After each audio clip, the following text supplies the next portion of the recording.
Are you ready to move from an ordinary life to an extraordinary one where you meet your business goals, create a life that has success in health, wealth, and for self? Then come and join us for our retreat in Byron Bay, Australia at the end of July, start of August 2025, and come and rediscover who you really are.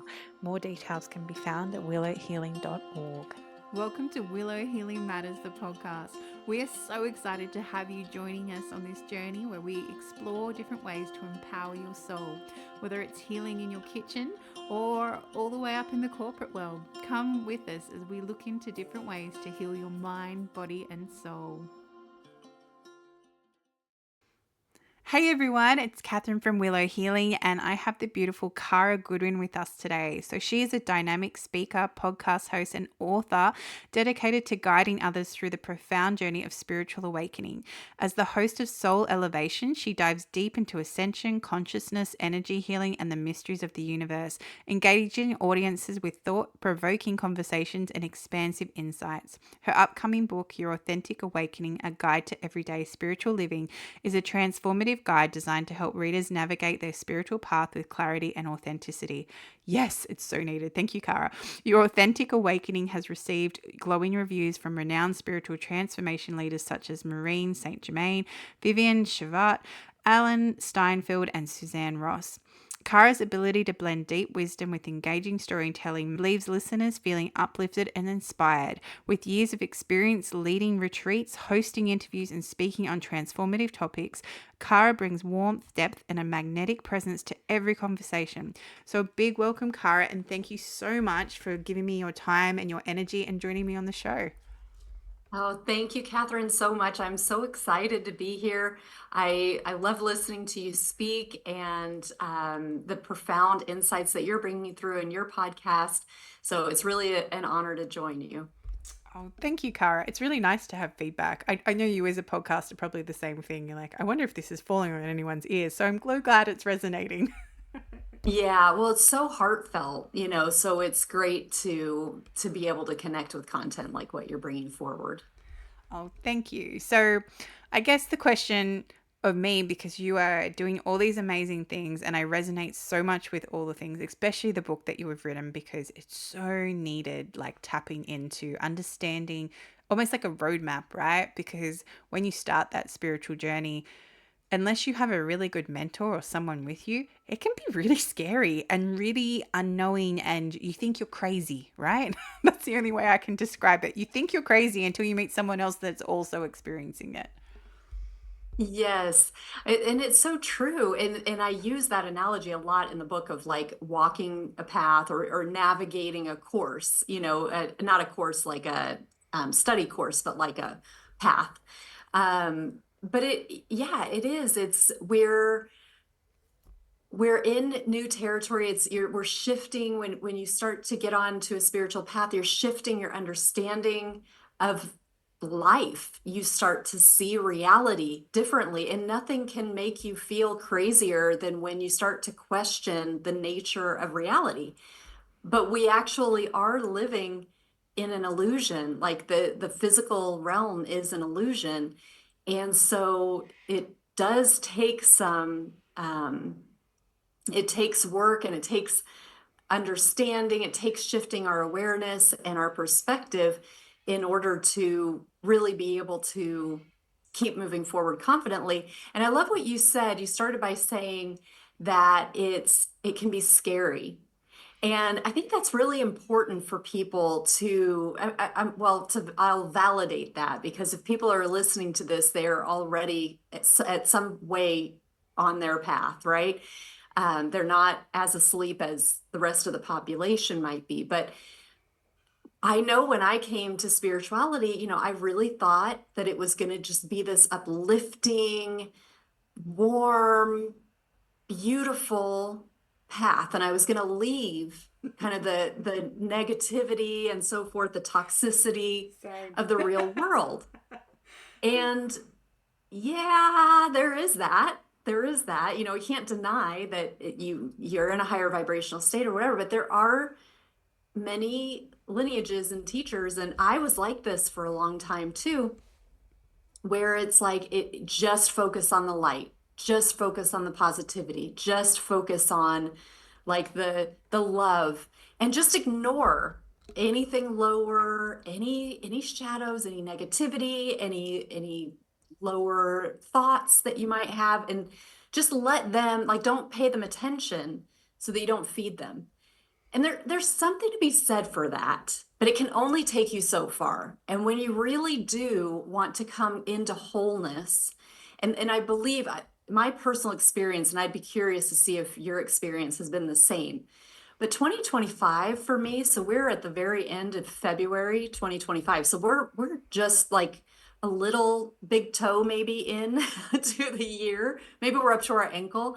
But this is still a pretty new year for us. But a recurring theme in my world, in my reality, is the shadow. Mm-hmm. And I keep having, and for me, the way that this has shown up is these memories. I've had memories that have just been frozen from decades ago.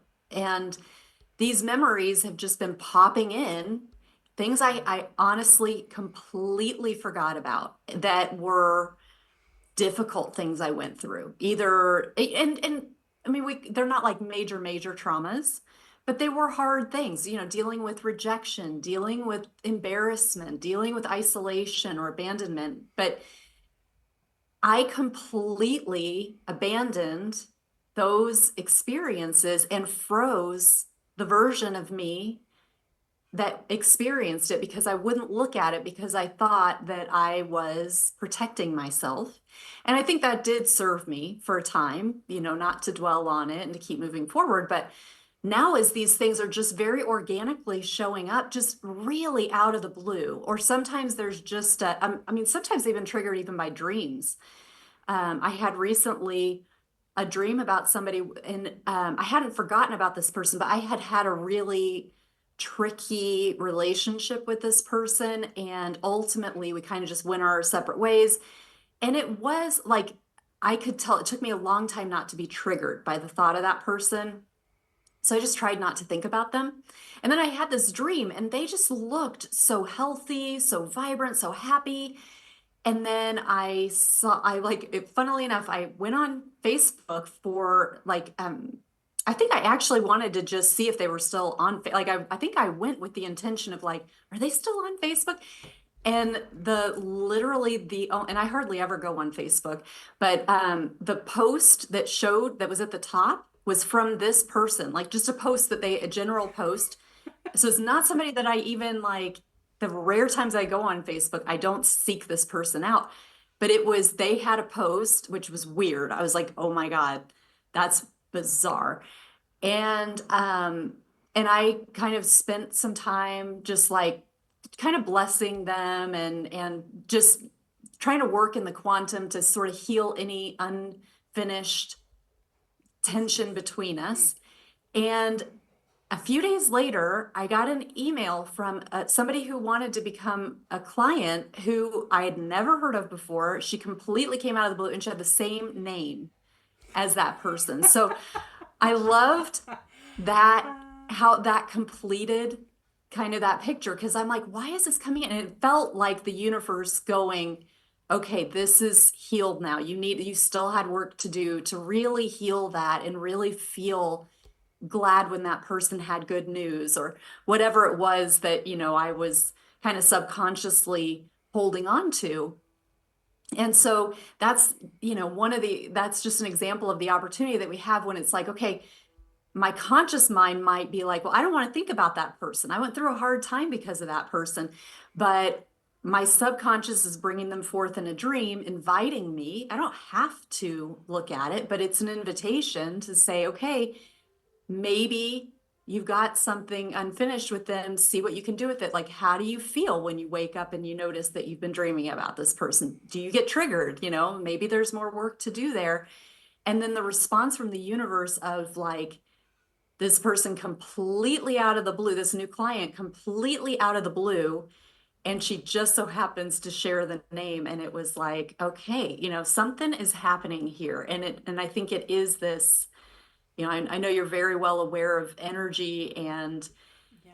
as we allow these hurt parts of ourselves to unfreeze, give them some love, give them some attention, give them some respect for the ways that they've tried to protect us, we integrate them and we accept them and we say, okay, come in. You've done a good job. You've really tried to help me.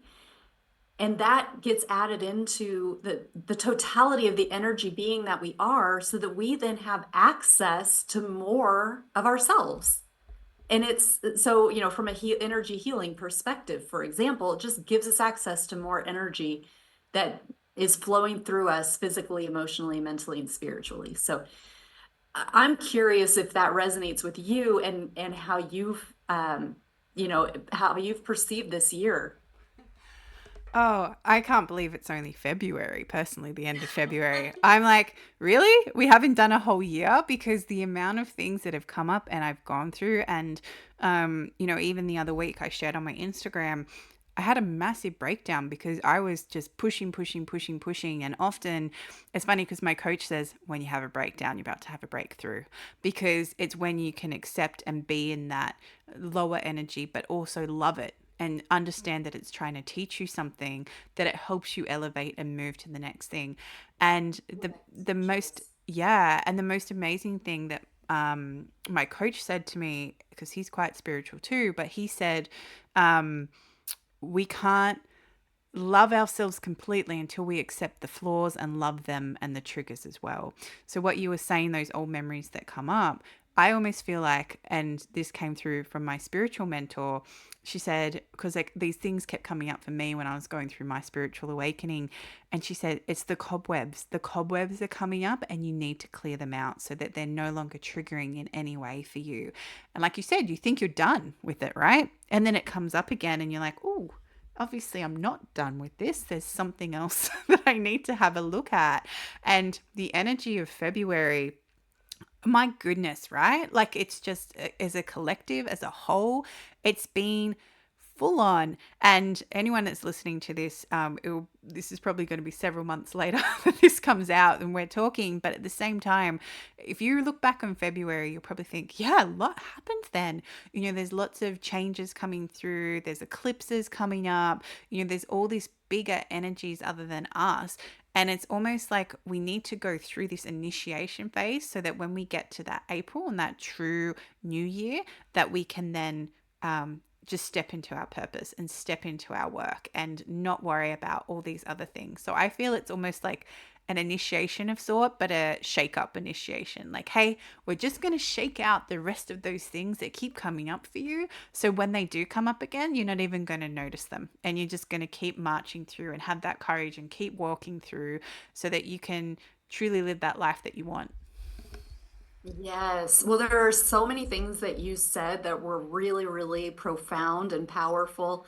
And one of them is the, the preparation, the initiation that you were saying at the end there, because I just had a conversation with somebody recently and they were talking about, again, in the time that we're recording this, there's going to be they're calling it the planet parade or planetary parade, where tomorrow we'll be in a new moon and we'll have 7 planets, 8 including the Earth, in alignment. And it's a very strong energy that brings forth.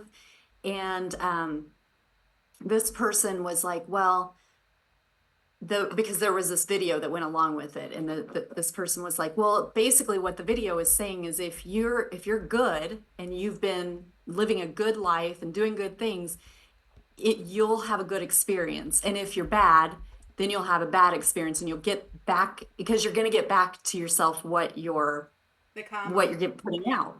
Yeah. And I think that part of what's happening as well is that we are moving out of that dualistic, like good and bad, because I have felt this, like I said, this whole year for me has been about the shadow. And I have historically considered the shadow bad, and I've tried to avoid it. And no, I don't need to give energy to that. I don't need to pay attention to that. It's bad. It's going to lower my vibration or whatever we want to tell ourselves. But as I've kind of gone through evolved my understanding about what's happening, like we were saying, we're actually unfreezing parts of ourselves, like legitimate parts of our energy that is us, and we're integrating it. And that is an amazing opportunity. It's hard. It's hard work. It's scary. It can be frightening because I know that when these memories, as an example, have shown up, my initial response is, don't look at that. Like the minute I recognize it, it's like, oh, don't look at that. You'll get hurt. You don't need to get hurt by that again.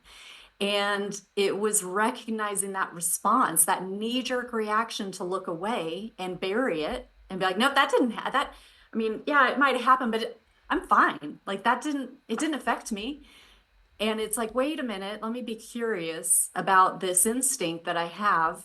And that's fear. I'm afraid of what this is. I'm afraid to look at it. I'm afraid that I'm going to feel the way that it made me feel. That it takes courage and it takes bravery to choose to engage with the shadow.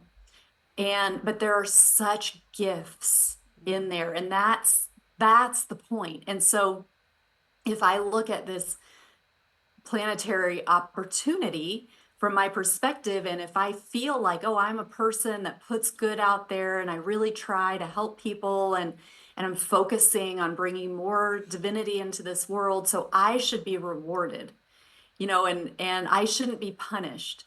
But it just depends, like, what are we considering reward and punishment? Like, am I going to unlock more memories that are going to be able to thaw, and I'm going to have access to those, and I'm going to be able to be more of who I really am, which is going to increase my compassion for other people who are going through things that are similar to the hard times I've been through. There are gifts in that, but it's hard and it takes courage. So it just depends how we want to define the gift. But it's also like, it's not so black and white. I could choose to say, oh, I'm being punished because these things are coming to me, but I could do that if I want to. But there's another layer to it that I can also embrace. Yeah, and I guess that's that thing that's been floating around a lot. I don't know if you've seen it, where it says, "Is this happen? Why is this happening to me?" You change it. Why is it happening for me? And you move through that different mindset. And it's funny when you were talking about, those things that you try and push to the back of your brain. I don't know if you've seen the new Inside Out movie, Inside Out 2, but Yes. yeah, and what Joy was doing was any memory that she deemed as unfavorable or didn't want to remember, she'd throw it to this back part of the brain. And it was only when she realized that all of that was what made up Riley, and all of that is what made her into who she was, and released all of that into her actual being and accepted it, that Riley could be her true self. And I was like, wow, Disney, this is such a profound, subtle messaging. So if anyone's done that shadow work or worked through it, that was a perfect representation of those parts of us that we bury and we think we're embarrassed by or we don't love. Then we really need to let it come out and embrace the shadow, like you said. And it's not about, oh, it's a lower vibration. No, if you don't feel it and heal it, it'll just keep coming up. And the universe has a thing of amplifying it and turning up the volume every time it shows up. So if you ignore it at the little volume, it's going to get bigger and bigger and bigger. And then you end up in the tragedies and the crazy stuff happening. Yes, I love that. I love it.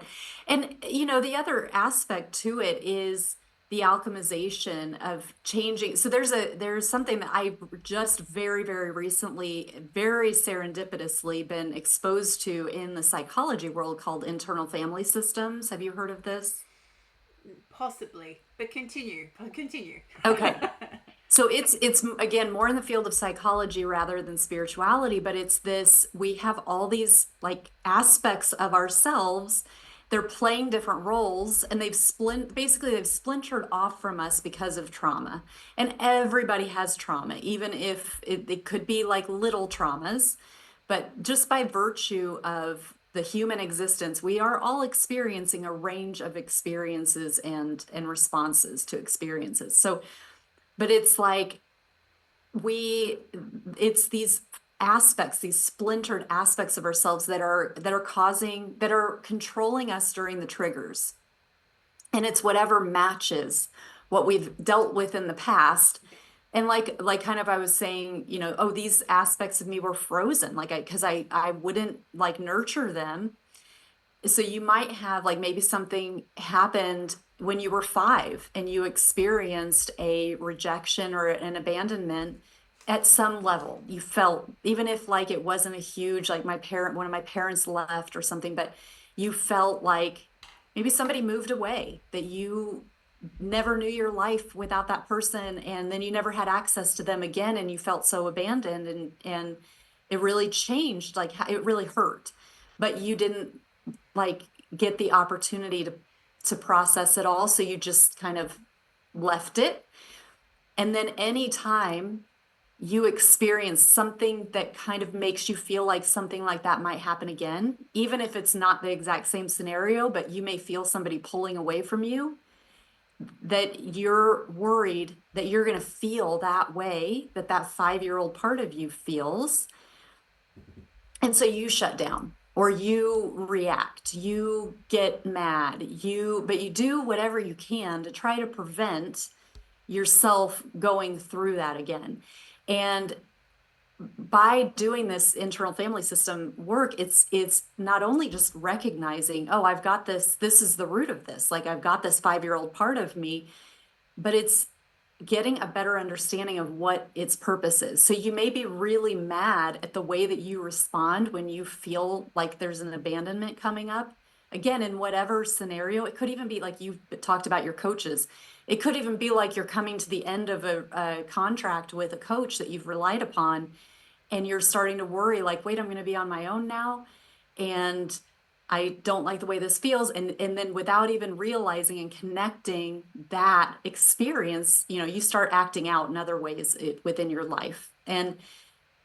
But when you're able to identify it and you can bring it in and you can recognize the protection, what it was trying to do. Whereas it's been acting out, it's been lashing out, and you hate that part of you. You hate the part of you that lashes out, that you feel that you can't control because doesn't feel like you. You know, it's like there's this wounded part of you that is in the driver's seat, and it's 5 and it doesn't know how to fly this thing, you know, and it's not doing it properly. It's you know, breaking things all, you know, energetically as it tries to deal with what's happening. But when you can start to explore it, it's like, oh, it's actually been trying to protect me. It's been trying to keep me from feeling that again. So it's not equipped because it didn't keep developing. So it comes out as this demon or as this, you know, bully or whatever it is, you know, however it expresses itself, but it's not like your favorite part of yourself. But when you can actually change and say like, oh, it's trying to prevent me from dealing with something, and it just changes the relationship with it, and then it can integrate so that it's not running the show. It's just part of our energy, and we're working more from that centered place. And I feel too, this is why it's so important to engage in practices that help you know yourself better, you know, and this is why, you know, I feel astrology's has a resurgence, numerology, human design, gene keys, all those things, because once you know how you react or how things don't align. So for example, for me, my human design, when things don't align, I get really frustrated. And that for me was really powerful for going, oh, okay, I'm getting frustrated because this isn't for me. This isn't my purpose, or this isn't aligning with my soul right now. But then I would feel bitterness because I'm quite empathic and can feel other people. And I'm like, hang on, why am I bitter? I don't get bitter. You know, it's like, that's not my thing. And I'm not saying it as a bad thing. It's just I usually get frustrated before I feel bitter.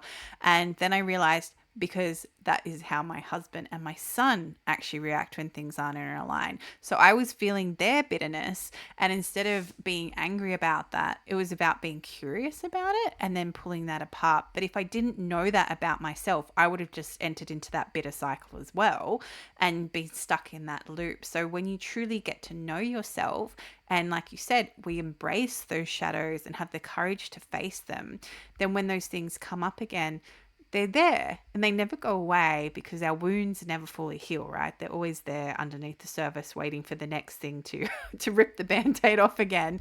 But you're more compassionate with yourself, and you give yourself more love and you go, okay, yeah, I do that. And I'm going to push through that and do it anyway.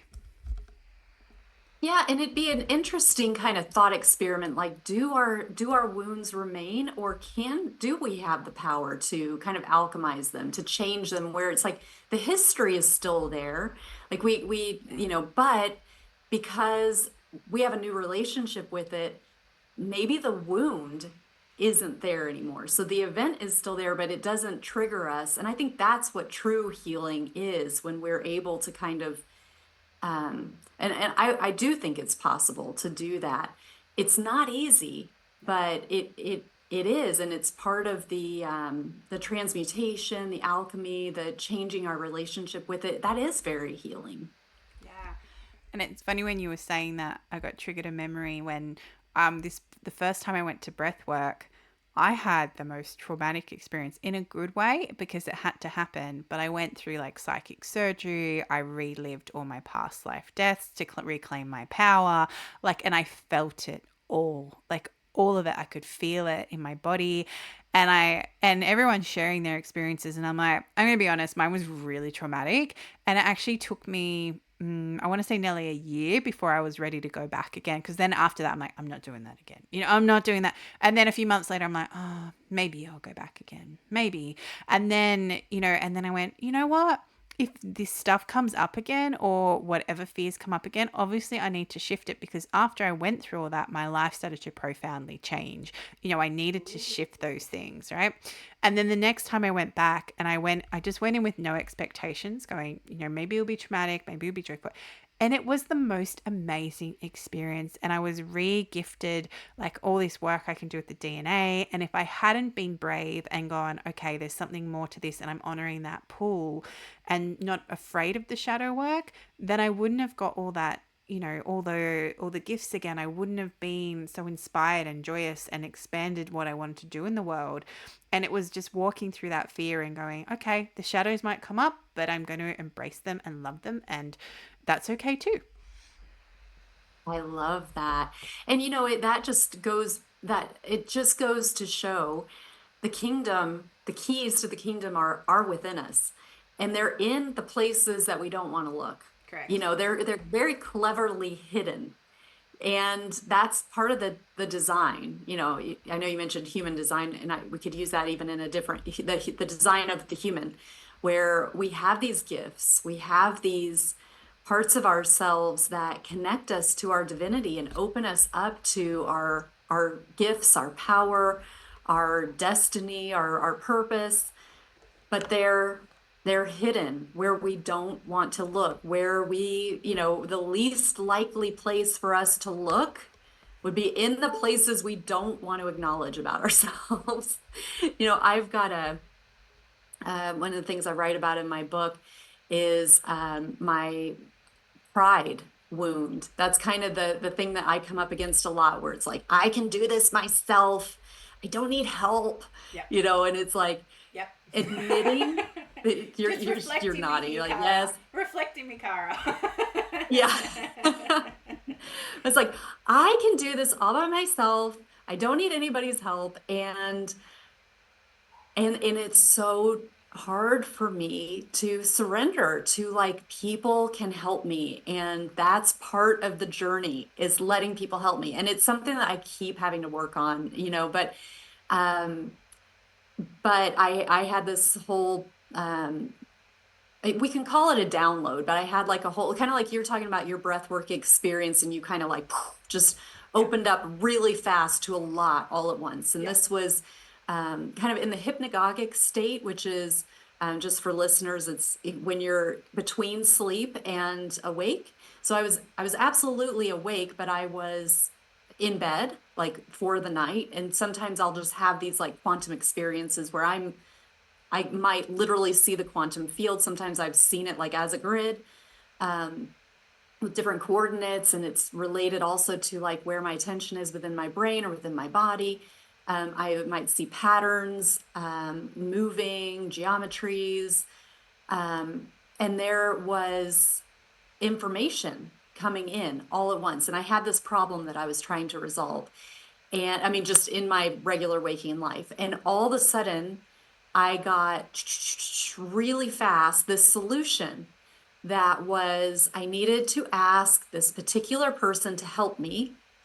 And it would solve it, not necessarily solve, that's a bit strong, but it would improve things on all these different levels related to not only the solution that I was looking for that immediate problem, but like our relationship would improve, and that person would get the benefit of being able to support somebody. They needed to be able to support somebody from a spiritual perspective because they didn't have like they're not really engaged with their spiritual side in a traditional, like how we would explain it. You know what I mean? Like they're a wonderful person, but just not in touch with their spiritual nature.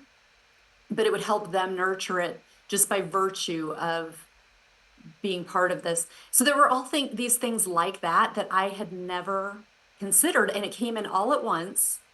But in order to hit all those amazing peaks, because there were several like peaks of like, oh my God, that could happen. And then that too. And also it does this. It was like this amazing thing. But I had to surrender, and it rubbed against my pride so much that I'm going, okay, I really like all the different ways this can help. It's also really hard. So that if I didn't do that, what else could I do? It's like, how could I do this still on my own? And maybe still, maybe it ticks a couple of those boxes, but so it was like this whole, beautiful thing. But I had like, in order to access it, I had to go the last place I wanted to go, which was dependence. I had to go to somebody and ask them, I need help. Can you please help me? I know it's an inconvenience for you, and I hate to inconvenience people, but and I knew in my own way that all the ways, and it was a beautiful, beautiful solution. It ticked so many boxes, but in order to have that really holistically beautiful thing, I had to do the hard thing, and there was gold in there. But it was the last place I wanted to look. It's so funny you say that because at the moment, like I came home 2 months ago and I sat down and I looked at my husband. He's like, "What's wrong?" I said, "I just want to sell everything and get and travel, or just we need to leave here." And so, God bless him, he pulled up motorhomes and started looking on the internet, right? And I was like, I don't think it's that, but let's explore that and just see if that's what we want. And then my son was freaking out. No, I don't want to go. So then we started bargaining. We're like, oh, maybe we'll just sell the land that's near the house and just keep the house. And then that wasn't happening. I'm like, no, we need to go. And we had to mourn the dream because we built this house and we're like, we're going to stay here forever. But then the vision shifted. So then our dreams had to shift as well. And it was like this grieving process that we had to let go of these preconceived beliefs like, oh no, we're going to live here forever and we're going to stay here forever.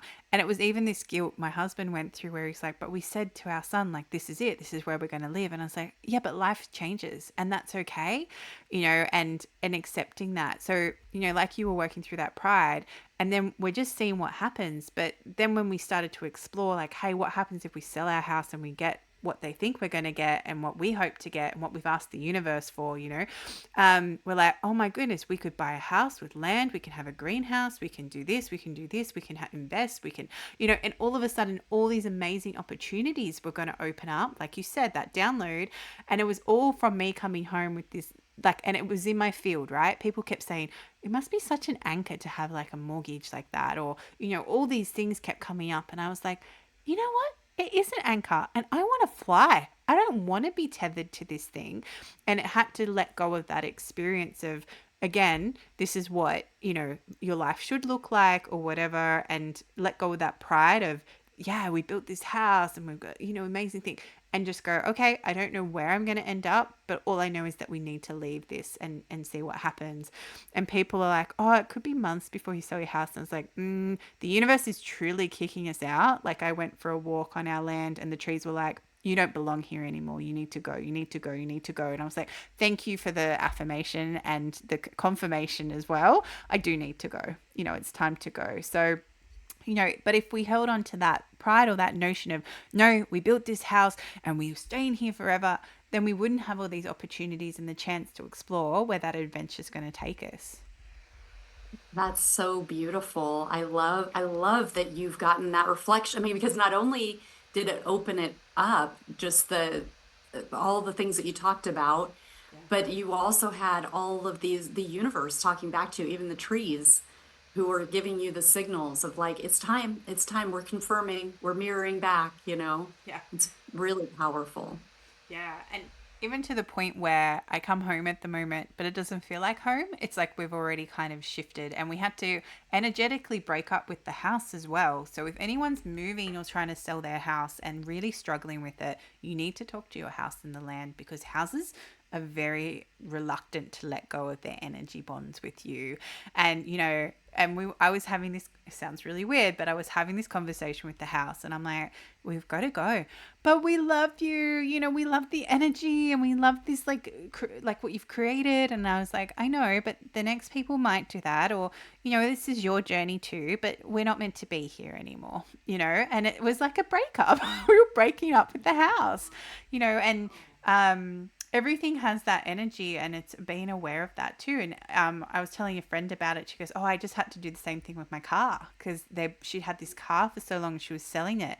And she's like, I had to have a conversation with the car, about, okay, our journey together. Thank you so much. I really appreciated all these things, but it's time for me to move on now. Yeah, I had to do that with my car recently too, because I had it for 8 years Yeah. or something. And I was sad to let it go, and I felt, whether I was projecting onto the car or whatnot, but I, felt this like a little bit of grief of like, wow, that was a long time we were together, and I'm so grateful to you, and thank you so much, and, you know, bless it.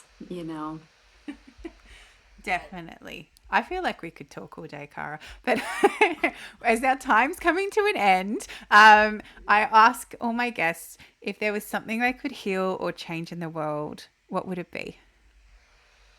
I love this question. And for me, it would be, again, going back to how we started this conversation with the nature of reality that we live in here on this planet, especially in Western cultures, we're segregated from our spiritual nature, where it's not part of the culture. It's part of you can choose to do that through church or through your own private practice, of whatever your spiritual practices are. But as a mainstream society, we're just going to like not acknowledge it, maybe even make fun of it as, a general rule. And I think that that's actually the root of a lot of our feelings of isolation, of our feelings of not living a purposeful life, is that disconnection where we're really not seeing, everything's kind of stopping at the either at the physical level.